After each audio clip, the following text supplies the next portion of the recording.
Our story starts with an ugly flame-haired boy running away from a demon in what looks like an empty street in Japan. But before he gets smashed to pieces, he gets pulled to safety by a brunette with a big O-Pai, and then she tells him to stay quiet or else the monster would catch them.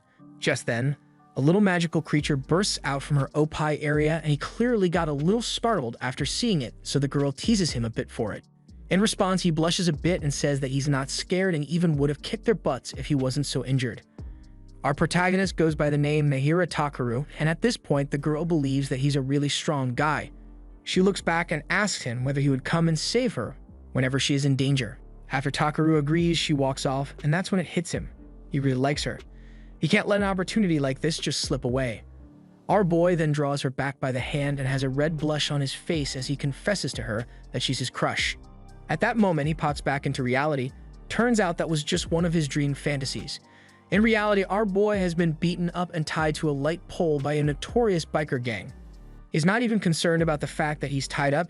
He rather expresses frustration that this is the 1,999th time that he's had dreams of that beautiful girl, but he's never had the chance to kiss her. The bullies roast him, saying that he's so lonely that the only way he can fall in love is in his dreams.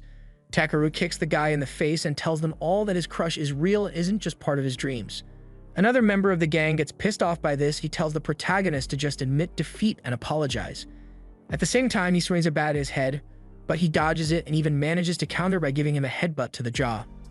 After that, he stands on his feet and lets the bullies know that the Nahira family motto is to never accept defeat until you're dead. The bullies decide to take him on all at once, and even while tied to a light post, Takaru still manages to 1v5. After beating the thugs, he escapes on his scooter, reaffirming the promise he made to himself. I will never admit defeat unless I am dead. Just then, he almost skids off the road as he sees the same magical creature he saw in his dream. He blindly decides to chase it at high speed, but then he looks up and sees he's about to have a meeting with Truck-kun, so he jumps out of the way, grabs the magic creature, and falls off the ledge and plummets. He wakes up in a warm hut and is immediately greeted by the same girl he's been seeing in his dreams.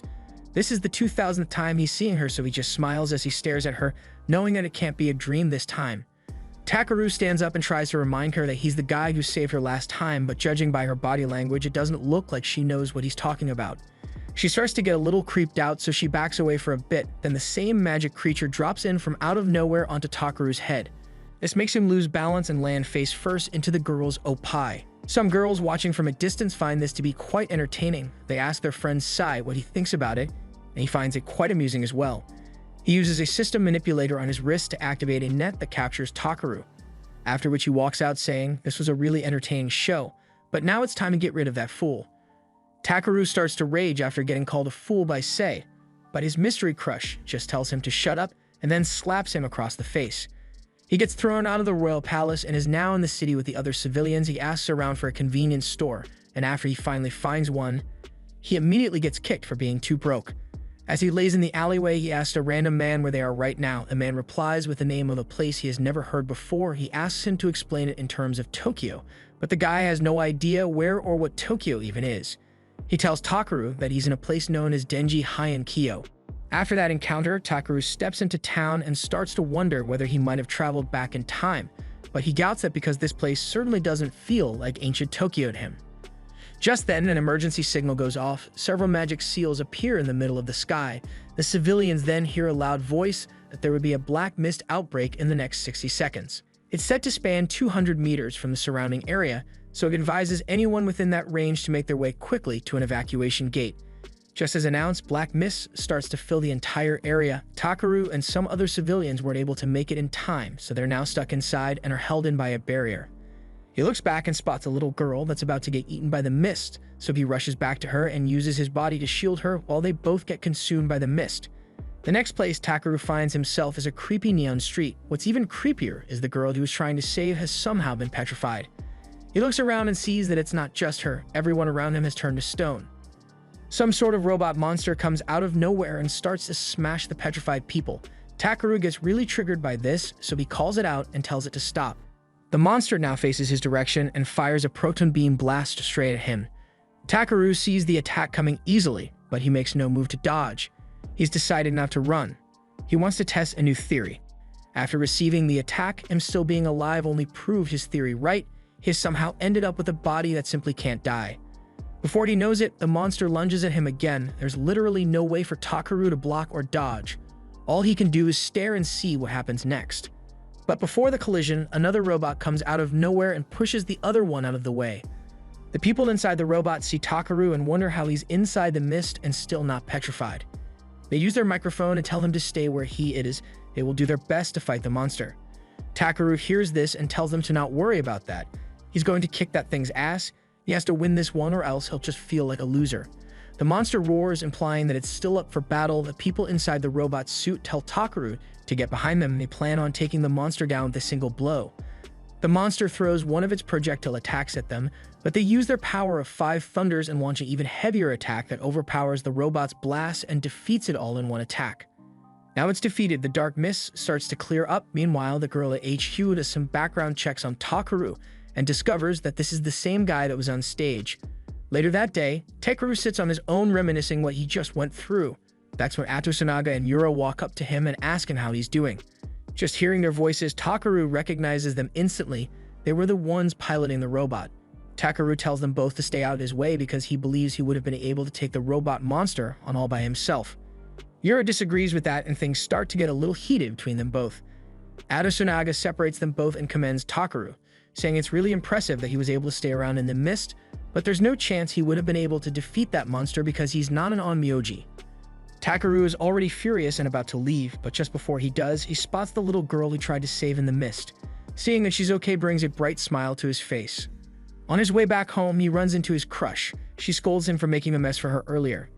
Important people like the Emperor's chief advisor have come to watch her, but he just came out of nowhere and ruined it for her.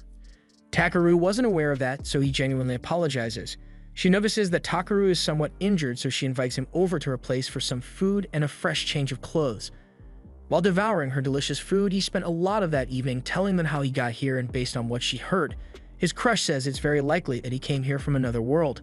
She came to that conclusion because she has never heard of anyone who can move around freely in black mist. Her dad starts to wonder whether this means he's some sort of Oni, but Takaru assures them that he's human. Takaru doesn't even know what those Oni monsters are, so the old man decides to give him a quick recap of what goes on in this world. The Oni are considered to be mankind's worst enemy from another world, and the black mist is the phenomenon that occurs when the Oni world intrudes into their world. Takaru hears this and realizes that this world is really dangerous. His crush assumes this means he wants to go back to his world, but Takaru isn't sure if he wants to go just yet because he finally got to meet her. His crush's mom says that an Onmyoji would definitely know how to get him back into his world. The Onmyoji are blazed so much in this world because they're the only reason the city is still standing. They protect the civilians by controlling those giant robots known as the Shikigami, and the one in charge of the Shikigami is a guy named Abeno Samai. Later at midnight, Takaru wakes up and sees his crush doing some form of ballet. He stays to watch, and after she's done, he compliments her, saying she's really good with her feet. She goes on to ask him whether they both had really met at some point. Takaru confirms it, saying they'd met several times, and each time they did, he always promised her that he's going to get stronger to protect her. She finds that to be kind of cute, so she agrees to give her his name. She introduces herself as Tsukimiya. Then the next day in village, Takaru is just passing by when he sees a crowd gathered in front of him, so he goes there to check it out. He sees Tsukimiya kneeling before the chief advisor's messenger. He's scolding her because of how Takaru came out of nowhere and interrupted the show. Now the chief advisor is really pissed off because it showed disrespect to the Centennial Pandemonium ritual. As she gets yelled at, she does nothing but look down in shame. The messenger walks off, telling her that the advisor wants her to come to the Imperial Palace and apologize in person. Before the messenger leaves, Takaru walks over to him and says that Suki shouldn't be the one to blame for him barging in. The next thing that happens is him getting put into a magic restraint cage by Sei, the guy he met earlier. Then he and the advisor walk out while Takaru remains there on the floor. On getting into the car, Sei's friend senses that the black mist is about to come. The whole village is thrown into chaos. They have just 20 seconds to get out of the range. Luckily, their car is able to make it in time, but unfortunately, Tsuki's car got trapped. Takaru sees that Tsuki is in danger from the black mist, so he rushes in without a plan.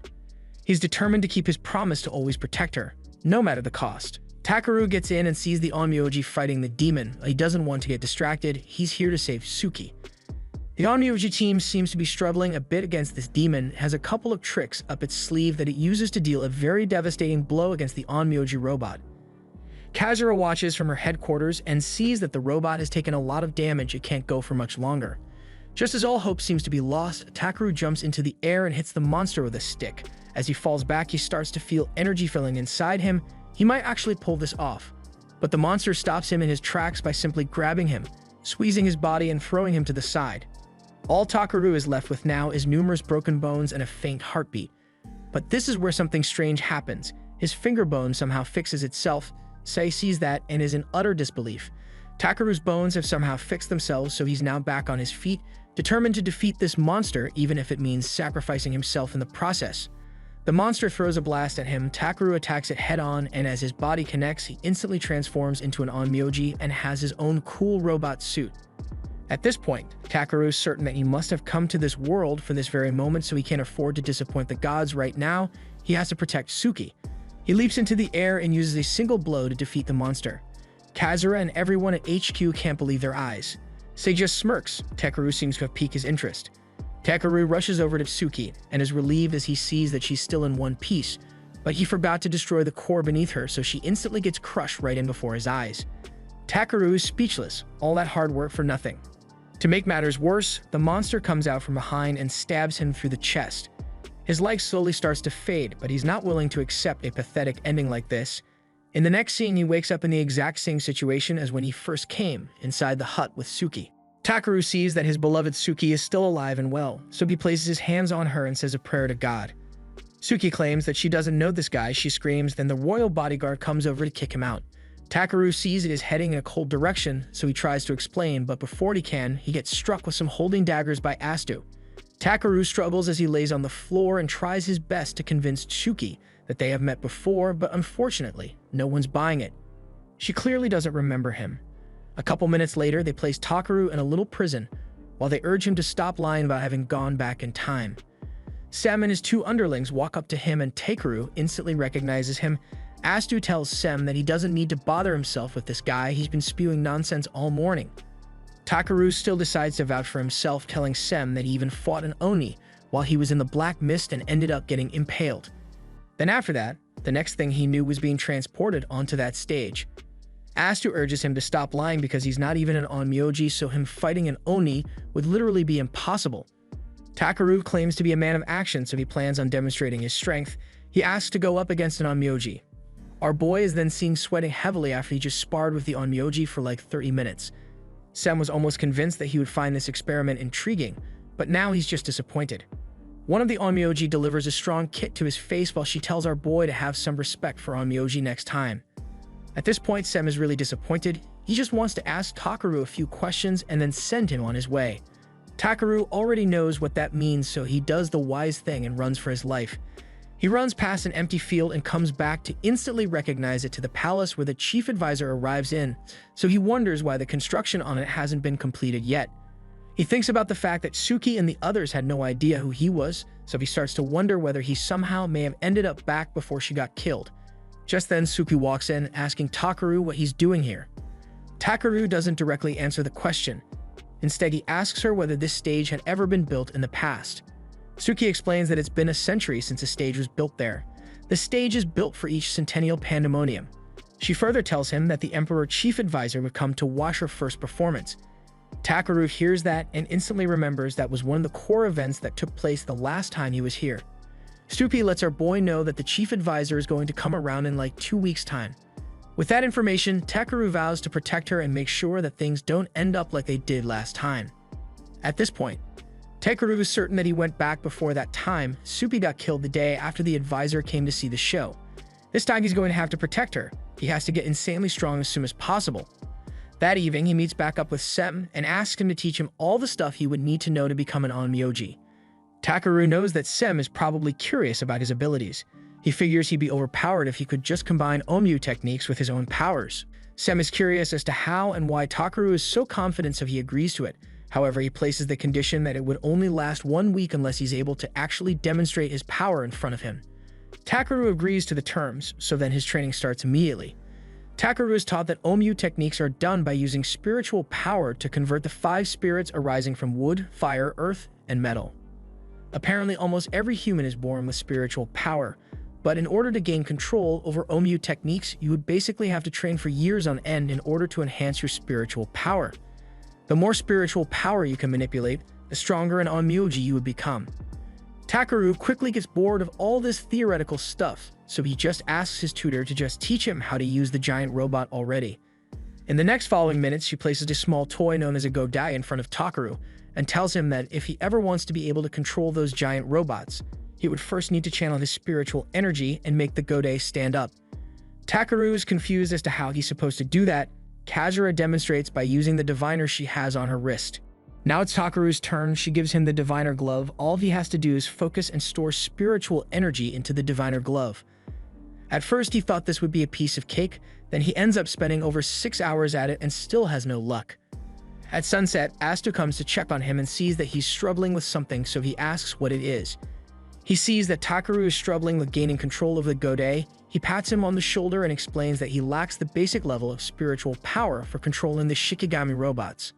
Astu tries to help our boy out. He places his diviner on his back, which will simply force his capacity to expand.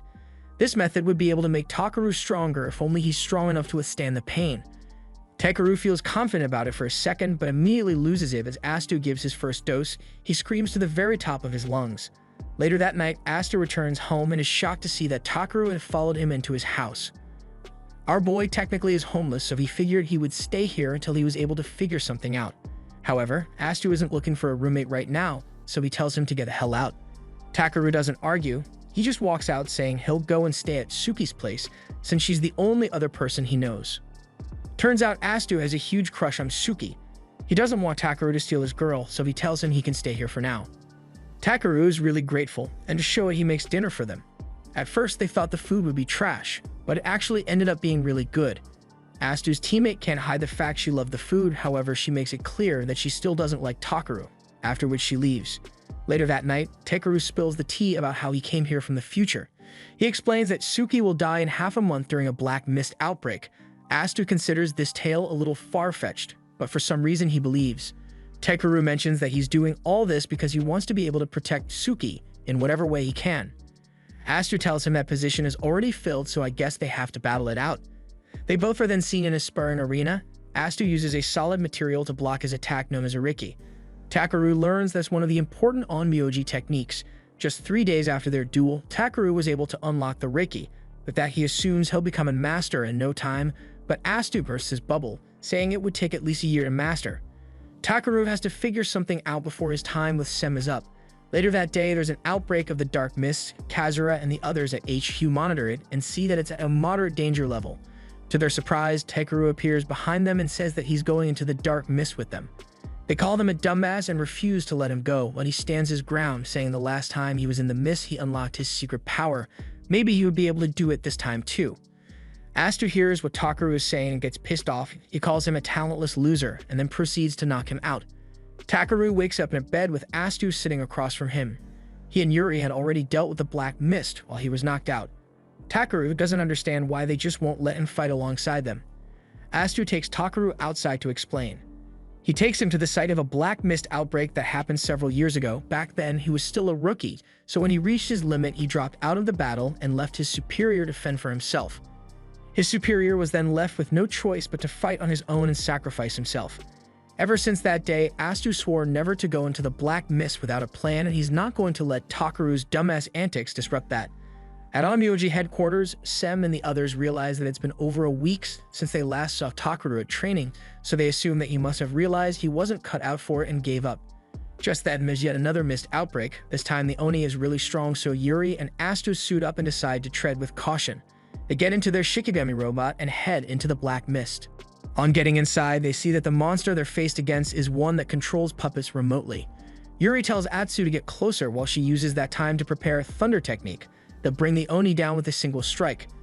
Atsu defeats some of the Oni's puppets as a way to stall for time, and by the time the attack is ready, they point the blasters to shoot, but this time the Oni is easily able to counter them before they can shoot. The Oni lands a blow that sends their robot to the ground, after which it lands another blow that knocks Yuri out of the simulation chamber. However, Atsu is still in there. There being only one person in there would mean a drop in spiritual energy, so everyone at HQ urges him to get the hell out of there, but our boy refuses to leave. He's trying to be the overpowered MC. He's about to sacrifice himself to save the city. He charges up and is about to collide with the monster. Takeru appears out of nowhere and uses his Riki to block the collision. after which he punches away with full force. Everyone in HQ is in utter disbelief as they see Takaru standing there. At this point, Astu realizes he has no other choice, so he takes Takaru into the Shikigami robot, and they both decide to work together on this. The monster fires an attack at them. Atsu uses his advanced Reiki to block it, after which Takaru summons his inner chakra and delivers a right hook that deletes the monster in a single blow. The team of Takaru and Atsu was successful. After the mist dissipates, Takaru walks right up to Yuri and is about to roast her, but she sees it coming a mile away and kicks him down to the ground. As he lays there, Sem offers him a hand, asking him whether he officially wants to become an Onmyoji. In this episode, Takaru and Atsumga are said to have a mock battle between two of their other Onmyoji colleagues known as Iruka and Kajiki. They both learn that Takaru isn't even able to do something as simple as moving a Godei, so they instantly conclude that he would be no match for them. But Takaru doesn't back down. He puts his foot down and asks them whether they're saying all this because they feel threatened by the new guy. That statement obviously hit a nerve. Iruka is really pissed off now. Atsumga joins in and tells them all not to get worked up, but Takaru doesn't care. As long as this is a battle, he's giving it his all. Meanwhile, Kazura and Sem are busy doing some digging on Takaru to find out how he managed to get the Onmyoji power. Kazura used every means available to her, but she still wasn't able to find anything on Takaru. This makes them conclude that Takaru definitely did come from another world. However, she noticed that he has a bellflower symbol on his palm, which is a mark that only those born from Denji Heian-kyo possess. Sem finds this all to be very interesting. He's certain he would uncover a lot of mysteries about Takaru. The mock battle between the two teams begins shortly after. Iruka and Kajiki start off strong and seem to be overpowering Team Takaru. Things are just about finished as the robot is about to fall into the magic pit, but our boy Atsumga locks in and uses his righteous platform technique to get across. Following that, he delivers a very heavy right hook to the opponent robot that defeats it in a single strike. That blow hit Iruka so hard that he was knocked out of the simulation and was still unconscious afterward. Now in the absence of Iruka, Yura walks up to Kajiki and wants them both to work together and face Team Takaru. Sem watches this take place and figures that it would be quite interesting to see a fight between 5-star candidates. The fight begins, and you can't deny that Yura is really good at this, but that's when something very unexpected happens. Takaru and Atsumga switch battle positions. This allows them to throw a heavy blast at Yura while she's caught off guard. Yura catches it, and it's clear she's struggling to block, but she eventually musters up the strength and deflects it. Once that's over, Yura was already expecting the next phase of the battle to begin, but Atsumga just exits the simulation and walks away, saying that their mock battle was supposed to be against Iruka and Kajiki, not Yura. At the end of the day, Yura sits alone and is still having bitter feelings about how Atsumga just left mid-battle like that. She senses that Atsumga and Takaru are approaching, so she tries to leave, but before she can, Atsumga calls out to her and says he thinks she and Kajiki are quite compatible with each other. He says he'll be okay with them both pairing up from now onwards. Yura hears that and immediately assumes he's just trying to get rid of her because of Takaru, after which she storms off. Later that night, Takaru makes dinner for Tsuki and her family, and as they eat, he mentions that the Onmyoji are choosing their 5 stars very soon. They should all be training. Hearing this, Tsuki is curious as to why Takaru himself isn't training, but he replies saying that he doesn't care about that. The main reason he became an Onmyoji was to protect her. Tsuki blushes, saying she's happy to hear that. This moment makes Takaru think back and remember that Tsuki is supposed to get killed on the day the super advisor comes. The advisor is scheduled to come around tomorrow, so he looks her dead in the eyes and asks her to promise to hang out with him throughout the day, but unfortunately she replies saying that won't be possible. Tsuki assumes Takaru is asking this because he's scared of the Oni. Those monsters literally come out of nowhere and make a mess of the city. It's expected for everyone to be on edge. Still, she doesn't want to give up because of the Oni. Tomorrow she wants to use her dancing to cheer up the people of the city, even if it's just a little bit. She believes that's her life purpose, and she doesn't want that stage to lose its value. Takaru understands that being there in front of the supervisor tomorrow means a lot to her, so even if she goes, he promises to do his best to protect her. The next day in the training arena, Sem informs everyone that he wants Atsumga to hit Takaru at the power of the 5 thunders. Everyone shudders at that suggestion. Atsumga hears this and a drop of sweat forms on his face. That would mean Takaru would be taking a blow that is literally strong enough to kill him. Takaru is told to use his power and fight back as much as he can. Sem also reassures him that if he really is going to die, Shinzo would intervene and save him. That said, Atsumga uses the power of his 5 thunders on him. Takaru runs up as well and uses his power fist to block, but his arm is slowly getting disintegrated. Sem and Kazura can see that things are starting to look quite bad, so they give Shino the order to pull Takaru out. She constructs her spell to save him, but our boy refuses to accept it and says he can keep going. And just like that, he ends up canceling the lightning attack and sustains no damage after that. A couple of minutes later, Yura walks through the halls, unable to forget how it took everything she had just to deflect a lightning attack, while Takaru effortlessly canceled one on his very first try. Sem is really impressed by Takaru's capabilities as well, so much so that he's even thinking of making him a 5-star on Myoji. Yura overheard Sem and Kazura as they said this. She then runs away while having a pissed-off look on her face. The next day at the festival, Takaru is ready and prepared for anything that will happen. After all, this is the day that the black mist fills the city and a majority of the population gets killed. A couple of minutes later, he sits with Atsumga and asks him to give a brief explanation of what the Oni are and what they're trying to achieve. Atsumga explains that the Oni pass through the black mist to take humans and objects back into their world as nourishment. Just then, Suki's dance presentation starts. Atsumga breaks down in tears as he sees just how beautiful she is in that dress.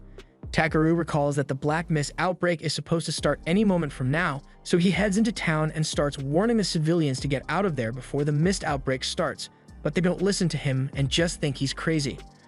Atsumga follows behind him looking confused, until that confusion turns to shock when the mist outbreak alert sounds just seconds after Takaru's warning. Just like that, the black mist starts to fill the area. Takaru looks back and sees the little girl from the past mist incidents. He's not going to let that happen again, so he picks her up and gets her to safety. The next day, Atsumga reports to Sem and informs him that Takaru had predicted the black mist outbreak yesterday. He had previously told Atsumga that he came from the past, but then he didn't believe him. But with what happened yesterday, he has no choice but to. Meanwhile, Takaru is busy training while he realizes the fact that he was able to change the fate of that little girl. He would definitely be able to save Suki. However, he also considers the fact that the whole thing happened because he fell onto the stage that day. This time, since he won't be falling onto the stage, he wonders whether that means she's already been saved. Just then, he looks up and sees Yura standing in front of him with a sweaty face. She casually demands to spar with him, but no magic onmyoji techniques. She wants them both to fight unarmed to determine who's stronger. This is the kind of deal that Takaru can never turn down, so he agrees to it. He decides their battle will take place in a large open area. But there's still time, so he'll handle Yura first, then Suki. Meanwhile in town, the special advisor has just arrived, and he wants Suki to come personally to receive a reward from him. Simultaneously, Takaru is getting his butt kicked by Yura. During the battle, she takes her frustration out on him for Atsumga, choosing him over her to be his partner. Takaru notices that she's starting to get sloppy on defense, so he spots a blind spot and hits her with a huge uppercut that sends her down to the ground. And with the rules of the match, Takaru has won. Yura stares at the ground in shame, realizing that she let her emotions get the best of her. This is probably the reason why Atsumga ditched her. But then Takaru walks up to her and gives her a piece of advice, which is to always focus on what you can see, after which he tells her his family motto. Just then, the mist breaks out again and Suki is seen running for her life. Takaru runs to save her, but finds this to be quite strange, because she was supposed to be at the stage and not here. Unfortunately, he doesn't make it in time and is trapped on the other side of the mist. He gets up to HQ and finds out that Atsumga is stuck inside the black mist with Suki, which means that he and Yura are going to have to invoke the Shikigami. They both agree to do it, but Takaru asks to be in control of the robot because he wants to be the one to protect her. Inside the mist, Suki is just about to get smashed by the Oni, but the Shikigami swoops in at the last second and saves her. Takaru remembers this monster very well, uses mirror magic to teleport between places as it pleases. The monster uses that magic to its advantage and summons several mirrors and uses them to emit fire onto the Shikigami robot. The immense heat drops the efficiency of the robot to grade D, meaning that it's basically on its last legs. Yura can see that things are getting bad, so she suggests they retreat, but Takaru plans on keeping true to his promise to Suki and protect her at all times. He unleashes his full power and uses it to land a jab on the monster, but it was already one step ahead, so he teleports through the mirror to stab them from behind. However, Takaru was already 2 steps ahead. He reached into the mirror above and pulled out the monster's heart. He crushes it, and the mist fades away. Mission successful. After the mist clears entirely, Suki is seen lying on the floor and still in good condition. Takaru just smiles, realizing that he finally managed to protect her. This was the end of episode 3. Subscribe to not miss the next part.